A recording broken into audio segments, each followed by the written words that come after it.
Welcome to RTV. సూర్యగ్రహణం ఈ నెల 12న సూర్యగ్రహణం ఉంది. అయితే భారతదేశంలో ఏ టైంలో కనిపిస్తుంది? ఇది సంపూర్ణ సూర్యగ్రహణం అంటున్నారు. మరి ఎలాంటి జాగ్రత్తలు తీసుకోవాలి? వివరాలు తెలుసుకుందాం. మనతో పాటు ప్రముఖ vegetable therapist and sun spiritual society founder Vikramaditya Guruji ఉన్నారు. గురుగారు నమస్కారం అండి. సూర్యోస్మితలే. 12 తారీఖున సూర్యగ్రహణము. కొందరేమో ఇక్కడ ఉందంటున్నారు, లేదంటున్నారు, పార్షియల్‌గా ఉందంటున్నారు. వేరే దేశాల్లో మాత్రమే ఉందంటున్నారు. అంటే జనరల్‌గా సూర్యగ్రహణం అంటే ఎలాంటి జాగ్రత్తలు తీసుకోవాలి? ఏ టైంలో వస్తుందని చెప్తున్నారిప్పుడు? ఏంటి పూర్తిగా? ఇక్కడ అంటే అసలు ఫస్ట్ గ్రహణము, గ్రహము. సూర్యుడు అనేది ఒక గ్రహంగా మనం అంటే సూర్యుడు, ఆయనతో పాటు ఇంకా చంద్రుడు ఇలా గ్రహాలున్నాయి. గ్రహం అంటే ఏంటి? గ్రహణం అంటే ఏంటి? గ్రహము యొక్క స్థితిని కొంచెంగా చిన్నగా మార్పు చేసేటువంటి ప్రక్రియ గ్రహణంగా చెప్పబడుతుంది. మనకి 2 గ్రహణాలుంటాయి. సూర్యుడు, చంద్రుడు. హ్మ్. ఇది వైదికంగా మనం మాట్లాడుకున్నప్పుడు ఇవి 2 గ్రహాలుగా ఉన్నప్పుడు వాటిల భ్రమణంలో మధ్యలో అంటే హ్మ్. సృష్టి ప్రారంభ సమయంలో దేవదానవుల యుద్ధం జరిగినప్పుడు రాక్షసులని ఓడించి దేవతలు సూర్యుడి ఆవిర్భావంతో సూర్యుడు అంటే అప్పటికి ఒక కాంతి ఉంది. అది సూర్యుడిగా మారి ఆదిత్యుడిగా ఉన్నాడు. అదితి గర్భాన జన్మించి జన్మ తీసుకొని ఇక్కడ చాలా పెద్ద కథ ఇది. హ్మ్. కశ్యప ప్రజాపతి మనందరికీ అధిపతి. హ్మ్. ఆవిడకి పిల్లలు ఆవిడకి భార్యలు హ్మ్. అదితి, దితి, వినత, హ్మ్. కద్రువ ఇలా 13 మంది భార్యలుగా ఉన్నప్పుడు హ్మ్. ఒక్కొక్కళ్ళ నుంచి కొంతమంది పుట్టారు. హ్మ్. ఇక్కడ దితి నుంచేమో రాక్షసులు పుట్టారు. హ్మ్. అదితి నుంచి దేవతలు, ఆదిత్యులు పుట్టారు. వాళ్ళిద్దరూ సహజంగానే విరుద్ధ స్వభావాలతో ఉండడం వల్ల అంటే దితికి ఉన్న వాళ్ళందరూ రాక్షసులు ఎందుకయ్యారంటే చీకటి, హ్మ్. Negative energy. అదితి పుత్రులందరూ కూడా పాజిటివ్ ఎనర్జీ. వీళ్ళిద్దరికి ఎప్పుడు పడదు. హ్మ్. యుద్ధాలు జరిగినాయి. అప్పుడు ఆదిత్యుడు వచ్చిన తర్వాత దేవతల్ని సంహరించడంతో పారిపోయారు వాళ్ళు. ఆ తర్వాత సంపదలు లేవు. అంటే ఇదంతా సృష్టి ప్రారంభంలో జరిగింది. సంపదంతా ఎక్కడుంది అన్నప్పుడు బ్రహ్మ సముద్ర గర్భంలో లక్ష్మీదేవితో సహా అందరూ హ్మ్. అక్కడే ఉన్నారన్నప్పుడు క్షీరసాగర మథనం చేస్తారు. అది చిలికినప్పుడు అక్కడ ఒక కొండని తీసుకొచ్చి పెట్టడం, వాసుకి సర్పాన్ని చుట్టడం, దేవదానవులు అటు ఇటు ఉండి చిలకడం, అవును. సంపదలన్నిటిలతో పాటు అనుకోకుండా అందులో అమృతం రావడం. ఆ అమృతాన్ని దేవతలు అంటే అందరూ సమానంగా వచ్చినాటిని పంచుకుంటారు. రాక్షసులు, దేవతలు పంచుకోవాలి. విషం వచ్చినప్పుడు దేవతలు ఒరిజినల్‌గా తీసుకోవాలి. వాళ్ళు తీసుకోకుండా వదిలేస్తే అది అందరికీ ప్రమాదం అవుతది కాబట్టి పరమేశ్వరుడు తీసుకున్నాడని మనకి పురాణ కథగా చెప్తారు. ఇదంతా వైజ్ఞానికంగా చూడాల్సినటువంటి విషయం. ఆ సమయంలో అమృతం వచ్చిన సమయంలో దేవతలందరిని ఒక పంక్తిలోను, రాక్షసులందరిని ఒక పంక్తిలోను కూర్చోబెట్టినప్పుడు రాక్షస పంక్తిలో ఉన్నటువంటి స్వర్భాను అనే ఒక రాక్షసుడు మాయా వేషంతో దేవతల పంక్తిలో కూర్చుంటాడు. అది హ్మ్. తాగినప్పుడు అంటే సూర్యుడికి, చంద్రుడికి మధ్యలో ఉంటుందది. హ్మ్. ఆ స్వర్భాను అనేటువంటి రాక్షసుడు. హ్మ్. ఇది తాగడం చూసి సైగ చేస్తే విష్ణుమూర్తి విష్ణు చక్రంతో తనని పీకని కట్ చేసాడు కాబట్టి, హ్మ్. అతను అమరుడైపోయాడు. హ్మ్. అమృతం తీసుకోవడంతో. అమరుడైపోయినా అంటే కట్ అయిపోయింది. తెగినదా అతికించడం అనేది జరగలేదు. అందుకని తల, మొండెం వేరుగా ఉన్నప్పుడు తల రాహువుగాను, మొండెం కేతువుగాను విడదీయడం జరిగింది. హ్మ్. ఒకటే స్వర్భాను 2గా మారాడు. హ్మ్. మీరు చూసి చెప్పడం వల్ల విష్ణుమూర్తి నా తలను ఛేదించాడు కాబట్టి నేను మిమ్మల్ని మింగుతాను. హ్మ్. అంటే దీనికి వైజ్ఞానికంగా వేరే ఉంటుంది. అది నిగూఢంగా ఛేదించడం చాలా కష్టం. హ్మ్. అంటే ఇక్కడ కక్షలో మనకి నార్త్ పోల్, సౌత్ పోల్ అంటే సూర్యుడు ఉత్తరాయణ ప్రయాణాన్ని పూర్తి పూర్తి చేసుకొని దక్షిణాయన ప్రయాణంలో ఉన్నాడు. దీన్ని మనం కరెక్ట్‌గా చూస్తే 8 సింబల్ ఇది జరుగుతూ ఉంటుంది. హ్మ్. ఆ ఖండన బిందువు దగ్గర ఏర్పడేటువంటి అంటే భూమికి, సూర్యుడికి మధ్యలో స్వర్భాను అనేటువంటి ఒక ప్లానెట్ అడ్డు రావడంతో రాక్ష రాహు సూర్యుడిని మింగేసాడు. హ్మ్. కేతు ఇలా మనం మాట్లాడుకుంటూ ఉంటాం. దానివల్ల ఏమవుతుందంటే సూర్యుడి నుంచి భూమి మీద పడవలసినటువంటి కాంతి కిరణాలు భూమిని చేరవు. హ్మ్. గ్రావిటీ కట్ అవుతుంది. అందుకని ఆ సమయంలో మనం ప్రతిరోజు చేసే కొన్ని పనులు చేయకూడదు. మన చుట్టూ యూనివర్స్‌లో ఉన్నటువంటి గ్రహాలు శక్తిని స్వీకరిస్తాయి. గ్రహించు అవి. ఏదైతే యూనివర్స్‌లో ఉన్నాయో అవన్నీ మన ఇన్నర్ యూనివర్స్‌లో ఉన్నాయి. ఇవి ఎప్పుడు కూడా వాటిలతో అలైన్ అయి ఉండాలి. హ్మ్. మనకి కొన్ని చెప్తారు. ఇప్పుడు నేను అశ్విని నక్షత్రం. నాది హ్మ్. అశ్విని నక్షత్రం. అంటే అశ్విని నక్షత్రానికి నాకు ఏంటి సంబంధం? హ్మ్. ఆ గ్రహానికి ఆ గ్రహం నుంచి నాకు కొన్ని సిగ్నల్స్ వస్తూ ఉంటాయి. నా జీవితానికి సంబంధించి. అంటే నేను ఒరిజినల్‌గా ఏంటంటే మనందరం గ్రహాంతర వాసులమే. నీదొక నక్షత్రం, హ్మ్. అదొక గ్రహం.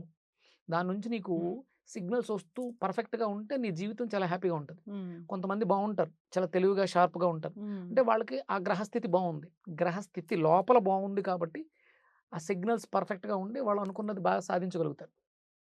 ఇక్కడ ఈ గ్రహణం సమయంలో భూమి మీదకి రావాల్సినటువంటి సూర్యకిరణాలని ఈ స్వర్భాను అనే రాహుగ్రహం అడ్డు రావటం వల్ల కొన్ని ప్రాబ్లమ్స్ వస్తాయి. హ్మ్. అందుకని ఆ సమయంలో అంటే పగలొస్తాయి. సాధారణంగా సూర్యుడు ఎక్కడైతే ఉదయిస్తాడో వాళ్ళకి గ్రహణం ఉన్నట్లు లెక్క. ఇది ఎప్పుడొస్తుంది? సాయంత్రం. సాయంత్రం మనం వస్తుంది.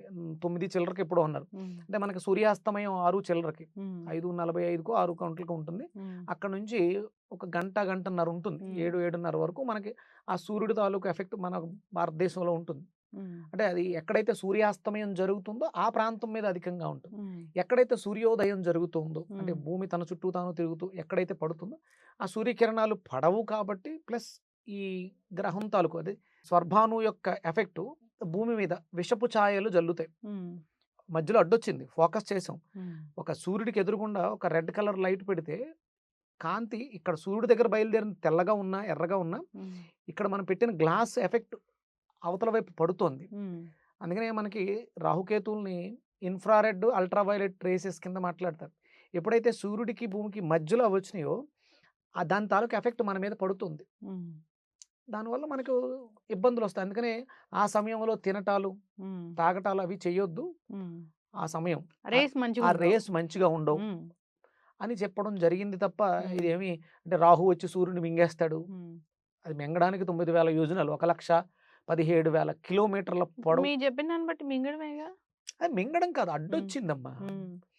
అది రాహు అంటే ఒక కథగా మనకు అర్థం అవ్వాలని అని అట్లా. స్వర్భాను అని, హ్మ్. అమృతం తాగేయడం అని, క్షీరసాగర హ్మ్. మథనం జరిగిందని ఒక కథగా చెప్పారు. ఇవన్నీ ఏమి అంటే పురాణాలు వైజ్ఞానికంగా జరిగాయి. హ్మ్. అది మనకు అర్థం అవ్వడం కోసం ఋషులు ఇలా పురాణ కథలుగా మనకు మార్చారు అంతే. మరి గురువుగారు ఈ గ్రహణ సమయంలో జాగ్రత్తలు చాలానే చెప్తారు.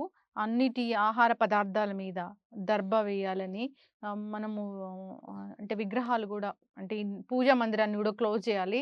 ఫోటోస్ గూడా క్లోజ్ చేయాలి అట్లాగా. ఇంకా ఏమేమి జేయాలి దాంతో పాటు? ఇవేమీ లేవమ్మా. హ్మ్. దేవతా శక్తి. దేవాలయాలు క్లోజ్ చేయాలి.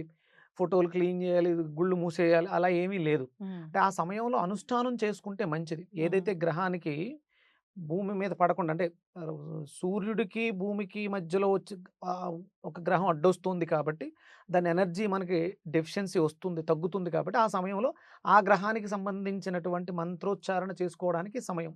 మంచి సమయం. హ్మ్. నువ్వు లేవమ్మా. నీ నీ ప్లేస్‌లో నేను హ్మ్. రూల్ చేయాలన్నప్పుడు నీ దగ్గర నుంచి ఒక పవర్ ఆఫ్ అటార్నీ తీసుకోవాలి. హ్మ్. అలా ఆ గ్రహం యొక్క శక్తి కిందకి రావట్లేదు. హ్మ్. అందుకని నేను చాంట్ చేయడం ద్వారా ఆ ఎనర్జీని జనరేట్ చేసుకోవడం. హ్మ్. సూర్యుడి యొక్క మంత్రాన్ని ఉచ్చారణ చేయాలి. కాబట్టి నేను టెంపుల్ తీసి కూర్చుంటే అందరూ గుళ్ళకొస్తూ ఉంటే కుదరదు కదా! హ్మ్. దేవత అంటే ఈ పూజలు చేసే వాళ్ళకి, పూజారులు హ్మ్. వాళ్ళకి. అందుకనేంటంటే దేవాలయాలకు వచ్చేస్తారు. హ్మ్. అంతే తప్ప ఇది కంపల్సరీ గుళ్ళు మూసేయాలని కాదు. హ్మ్. ఆ సమయంలో అక్కడ తీర్థం ఇస్తారు, ప్రసాదం ఇస్తారు. ఇవన్నీ తినకూడదు కదా! హ్మ్. అందుకనేంటంటే ఇంకా ఇవన్నీ ఈ తలకాయ నొప్పులన్నీ ఎందుకని చెప్పేసని గుళ్ళు మూసేశారు. ఆ టైంలో గ్రహణ సమయంలో గర్భిణీ స్త్రీలు బయటికి రాకూడదు. జాగ్రత్తలు తీసుకోవాలి. ఆహారాలైతే అంటే ఏదైనా తినాల్సినవైతే ఎక్కువగా తీసుకోకూడదు. అలా ఎక్కువ తక్కువ హ్మ్. కాదమ్మా. తినకుండా ఎంప్టీగా ఉండడం మంచిది. వాటర్ అంటే ఎవరికైనా దాహమైతే దాహం హ్మ్. తీర్చుకోవచ్చు. చిన్న పిల్లలు అవందరూ కూడా ఆ బయట రేస్‌కి ఎక్స్‌పోజ్ అవ్వకుండా ఉంటే మంచిది. దానివల్ల ఏంటి సైడ్ దాంట్లో ఎఫెక్ట్‌లొస్తాయి. అంటే స ఇమ్మీడియేట్‌గా హ్మ్. ఇవాళ మీరు గ్రహణంలో బయటికెళితే హ్మ్. ఇవాళ ఏమి అవ్వదు. దీని ఎఫెక్టు మీకు ఆ రేడియేషను మీరు మీ శక్తిని మీరు ఇమ్యూనిటీ సిస్టమ్ బలహీనపడే కొద్దీ ఇవన్నీ ఈ సైడ్ ఎఫెక్ట్‌లన్నీ అప్పుడు బయటకొస్తాయి. ఇప్పుడు ఈ గ్రహణ ప్రభావాలు ఎవరెవరి మీద ఉంటాయి? అంటే కొన్ని రాసుల మీద అట్లా ఉంటాయంటారు గదా! ఉన్నాయా? అదేనమ్మా. ఇప్పుడు హ్మ్. ఇక్కడ ఇది కర్కాటక రాశిలో జరుగుతది. హ్మ్. అంటే సూర్యుడు కర్కాటకంలో ఉన్నాడు. సింహానికి వెళ్తూ ఉంటాడు. అందుకని కర్కాటక రాశి వాళ్ళు జాగ్రత్తగా ఉండాలి.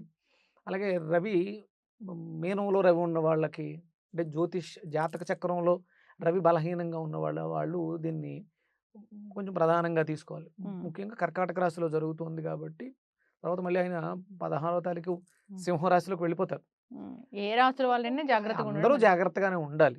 గ్రహణం అయిపోయాక రేపొద్దున గుడికి వెళ్తే మంచిది. అంటే ఒరిజినల్‌గా మనం సూర్యాస్తమయం సమయంలో హ్మ్. స్నానాధికాలు పూర్తి చేసుకొని సంధ్యావందనం హ్మ్. ప్రతిరోజు చెయ్యాలి ఈ పనులు. హ్మ్. ఇప్పుడు ఎవరు చేయట్లే. ఒరిజినల్‌గా ఏంటంటే ప్రతిరోజు గ్రహణమే. హ్మ్. సాయంత్రం అవుతే సూర్యాస్తమయం అవుతుంది. సూర్యుడు కనపట్లేదు కదా! హ్మ్.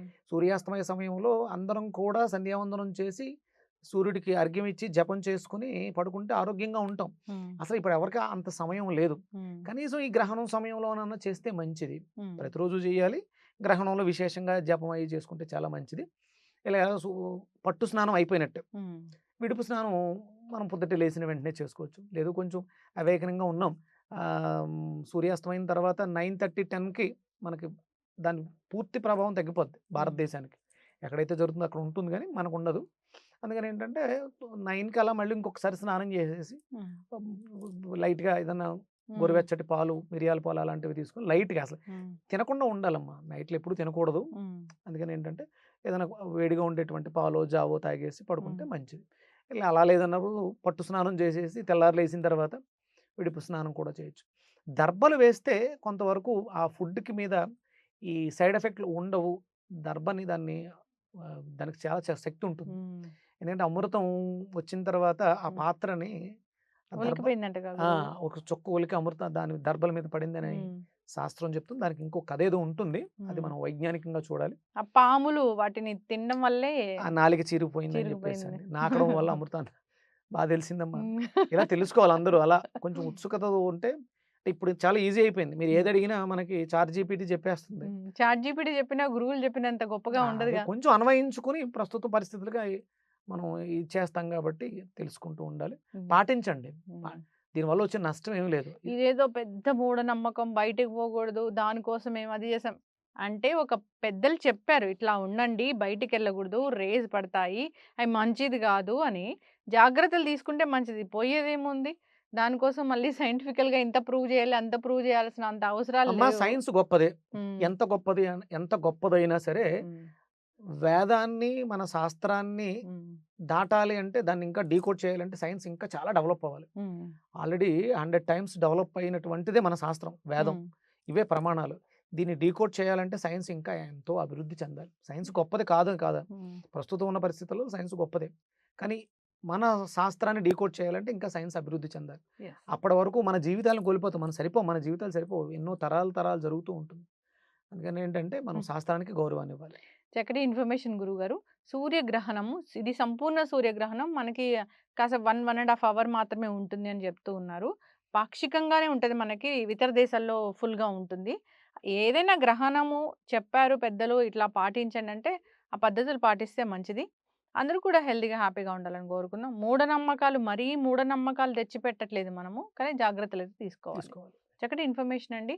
ఇంకా చాలామంది గురువుగారు ఇప్పుడు ఇంకొకటి మూఢనమ్మకాల గురించి మాట్లాడుకుంటే, ఈ సూర్యగ్రహణాలు ఇలాంటి టైంలో ఎవరికైనా డెలివరీలు అవుతుంటేనో, లేదంటే ఏదన్నా ముఖ్యమైన పనులు గూడా ఆపుతా ఉంటారు. అలాంటివి స్టాప్ అవి చేయకూడదు. అది అది మూఢనమ్మకం. ప్రాణానికి హ్మ్. ప్రమాదం అమ్మ. ఎందుకంటే హ్మ్. అక్కడ డాక్టర్ పర్యవేక్షణలో హ్మ్. మీరు ఆ చేసే కార్యక్రమం దాన్ని ఎవరు ఆపకూడదు. హ్మ్. ముహూర్తం పెట్టుకొని ఇప్పుడు గ్రహణం సమయంలో డెలివరీ టైమ్ ఉంది. హ్మ్. పెయిన్స్ వస్తున్నాయి.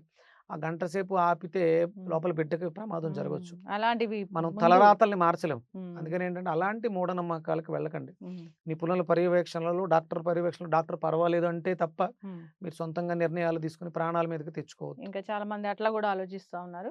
ఏదైనా దాన్ని సింపుల్‌గా తీసుకోవాలి. దాని గురించి ఎక్కువగా ఆలోచించకూడదు. మన చేతిలో ఇదే హ్మ్. ఉండదమ్మా. కొంత మనం పాటిస్తే హ్మ్. భగవంతుడు దానికి ప్రకృతి కొంత సహకరిస్తుంది. జాగ్రత్తలు తీసుకోవాలి. చాలా చక్కటి ఇన్ఫర్మేషన్. ధన్యవాదాలు. సూర్యస్మితల్లి.